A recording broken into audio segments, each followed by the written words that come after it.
All right, let's dive right into this explainer and unpack the billion-dollar allure of weight loss supplements. We're going to strip away the slick marketing, look past the hype, and see what the clinical data actually says about these so-called miracles in a bottle. We're tackling a topic literally everyone has encountered, whether you're browsing a pharmacy aisle or just scrolling through your social media feed. But we aren't just looking at flashy labels today. We are going straight to the peer-reviewed science. Over $3 billion. That is the massive estimated value of the European weight loss and weight management diet market by the year 2025. It's a staggering number that brilliantly illustrates just how desperately people want a magic bullet in a bottle. Despite the high costs, the use of these dietary supplements has skyrocketed over the past 20 years. People are spending their hard-earned money in search of an easy adjuvant therapy for weight loss. But what exactly are they buying? Well, check out this legal definition from the Dietary Supplement Health and Education Act. It's a vital reminder that these products are not rigorously regulated drugs. They are explicitly not intended to treat, diagnose, mitigate, prevent, or cure diseases. Yet because they so often carry a reassuring label as a natural remedy, consumers just assume they come with an inherent assurance of safety and efficacy. But as the clinical data reveals, natural definitely does not always mean safe or effective. To make sense of all this complex medical data, we're going to follow a logical roadmap today. First, the magic bullet myth. 2, stimulants and fat burners. 3, blockers and appetite suppressants. 4, the hidden drug interactions. And finally, 5, the scientific bottom line. Let's kick things off with section 1, the magic bullet myth. Look, the clinical reality is that making sustained, healthy lifestyle changes, like a reduced energy diet and regular physical activity, is incredibly demanding. It can be a wildly frustrating experience because dieting actually triggers multiple homeostatic adaptations in the body. In simple terms, our bodies actively fight weight loss to maintain their baseline. If you've ever felt like your own metabolism is conspiring against your diet, you actually aren't entirely wrong. This biological pushback makes weight regain incredibly common, so it makes total sense why this struggle naturally drives patients toward what they perceive as an easier, less demanding, natural remedy. Moving right along to section 2, stimulants and fat burners. These specific ingredients claim to work by jacking up your sympathetic nervous system to literally burn away fat stores.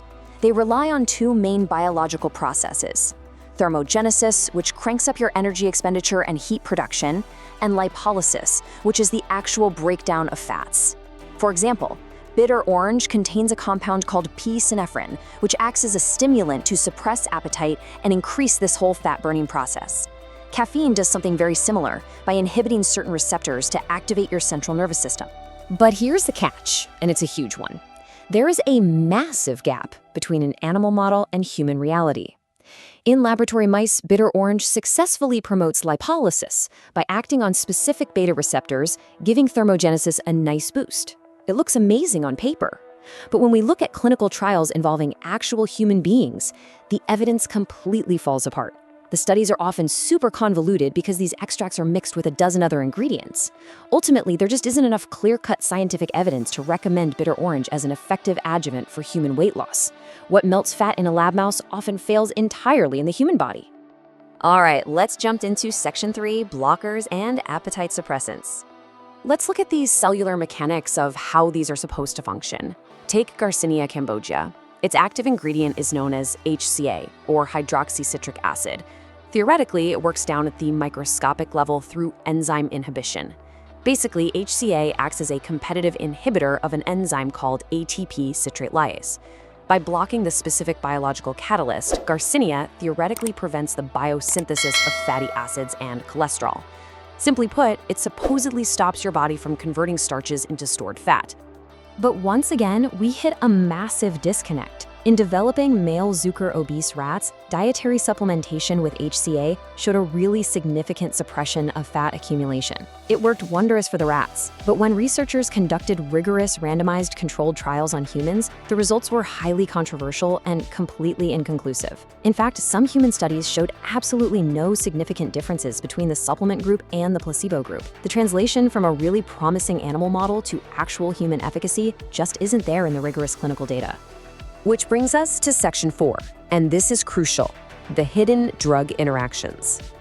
We absolutely need to pivot from efficacy over to safety right now because as the clinical research highlights time and again, natural absolutely does not mean safe. This is easily the most critical takeaway of this explainer. The alarming reality is that these common botanical extracts can dangerously interact with vital prescription medications. For instance, Garcinia cambogia has been shown to interact with antidepressant medications by increasing serotonin release. And if you mix it with statins, drugs used to lower cholesterol, you significantly increase the risk of a severe muscle breakdown condition called rhabdomyolysis. Or take capsaicin, derived from chili peppers. It can actually interfere with antihypertensive drugs and blood thinners because it has antiplatelet effects. To truly understand how this danger builds at a metabolic level, we have to look at your liver. Your liver uses specific enzymes, particularly the cytochrome P450 or CYP family, to metabolize your daily medications. Ingredients like bitter orange can actually inhibit an enzyme known as CYP3A4.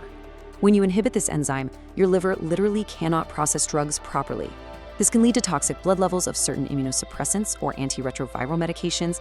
On the flip side, other supplements might actually induce these enzymes, causing your body to clear out your prescription medications so incredibly fast that they lose their therapeutic effect entirely. It's the multi-billion-dollar question, isn't it? We can clearly see the appeal of these supplements. We understand the biological mechanisms they claim to use, but we also see the stark lack of human efficacy and the frankly terrifying potential for drug interactions. So we really need to look at the strict scientific consensus to find the answer to whether a safe shortcut actually exists.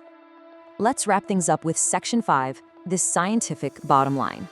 The key takeaways from the scientific medical community are completely unequivocal. First, therapeutic lifestyle changes, meaning a healthy diet and consistent physical activity, remain the irreplaceable, absolute first-line intervention for weight loss. Supplements, at their very best, are merely an adjuvant or complementary approach. They just cannot do the heavy lifting for you. Furthermore, many of these supplements are sold as proprietary mixtures of uncharacterized bioactive constituents, which carries huge unknown risks. Because of this, it is an absolute necessity that anyone, even considering these supplements, discusses the risk-benefit profile with their healthcare provider first.